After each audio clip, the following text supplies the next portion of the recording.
ইদানিং গ্রামে বা শহরে যেখানেই যাচ্ছি একটা কথাই শুনতে পাচ্ছি, এবার ভোট কিভাবে দেব। এবার নাকি একদিনে 2 ভোট, তার মানে ভোট সেন্টার 2বার যেতে হবে, 2বার লাইনে দাঁড়াতে হবে। Lot of confusion. কিন্তু এই সব কিছু নিয়ে আপনার যাবতীয় দুশ্চিন্তা আজ দূর হয়ে যাবে। চলুন দেখি আগামী ত্রয়োদশ জাতীয় সংসদ নির্বাচন এবং গণভোটের দিন আমরা কিভাবে ভোট দেব। ভোটের দিন একদম সকালবেলা আপনার ভোট কেন্দ্রে চলে আসবেন। নারী পুরুষ ঠিক এইভাবে আলাদা আলাদা লাইনে দাঁড়াবেন। লাইনের শুরুতেই আপনার ভোটার ক্রমিক নাম্বার উল্লেখ করে লেখা থাকবে আপনি কোন কক্ষে ভোট দেবেন। ভোট কেন্দ্রের কোন কক্ষে আপনি ভোট দিবেন সে বিষয়ে আনসাররাও আপনাকে সহায়তা করবেন। এরপর আপনি সোজা চলে যাবেন আপনার ভোট কক্ষে। কিভাবে নারী এবং পুরুষ ভোটারদের আলাদা রুমে ভোট গ্রহণ করা হচ্ছে চলুন দেখে আসি। কক্ষগুলোর বাইরেও ভোটার ক্রমিক নম্বরগুলো লেখা থাকবে। প্রথমেই একজন পোলিং অফিসার আপনার নাম এবং ভোটার নম্বর জিজ্ঞাসা করবেন। তারপর আপনার চেহারার সাথে আপনার ভোটার তালিকায় থাকা ছবি মিলিয়ে দেখবেন।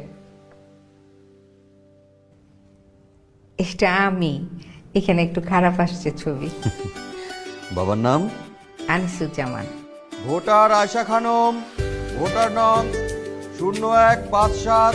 প্রথম পোলিং অফিসার আপনার নাম এবং ভোটারের ক্রমিক নম্বর জোরে উচ্চারণ করবেন, যেন কক্ষে থাকা সহকারী প্রিজাইডিং অফিসার এবং পোলিং এজেন্টরা শুনতে পারেন। এরপর দ্বিতীয় পোলিং অফিসার আপনার আঙুলে অমোচনীয় কালি লাগিয়ে দেবেন। তারপর আপনি চলে যাবেন সহকারী প্রিজাইডিং অফিসারের টেবিলে। প্রিজাইডিং অফিসার আপনার ভোটার নাম্বার লিখে আপনাকে 2টো ব্যালট পেপার দেবেন। জানি এবার গণভোটের জন্য গোলাপি ব্যালট, আর সংসদ সদস্য নির্বাচনের জন্য সাদা কালো ব্যালট। বাহ! ব্যালট পেপার নেবার সময় আপনাকে স্বাক্ষর করতে হবে। আপনি চাইলে টিপসই দিতে পারেন। দেশের ছবি আপনার হাতে। ব্যালটের সাথে দেওয়া হবে সিল মারার জন্য একটি রাবার স্ট্যাম্প। আপনি 2টি ব্যালট এবং রাবার স্ট্যাম্প নিয়ে ভোট দেবার গোপন কক্ষে যাবেন। এবার কিন্তু সময় বাঁচানোর জন্য অনেক ভোট কেন্দ্রেই 2টো গোপন কক্ষ থাকবে, যাতে একই সময়ে 2জন ভোটার 2টো গোপন কক্ষে ভোট দিতে পারেন। গোপন কক্ষের ভেতরে আপনি কিভাবে ব্যালটে সিল দিবেন চলুন দেখি। গণভোটের গোলাপি ব্যালটে হ্যাঁ এবং না 2টো ঘর থাকবে। সংস্কার বা পরিবর্তন চাইলে হ্যাঁতে সিল মারুন। গণভোটে আপনি হ্যাঁ দিলে সবগুলো সংস্কার পাবেন, আর না দিলে কোনো সংস্কারই পাবেন না। এরপর ব্যালটটি লম্বালম্বি ভাঁজ করুন, যেন সিলের রং অন্য ঘরে না পড়ে।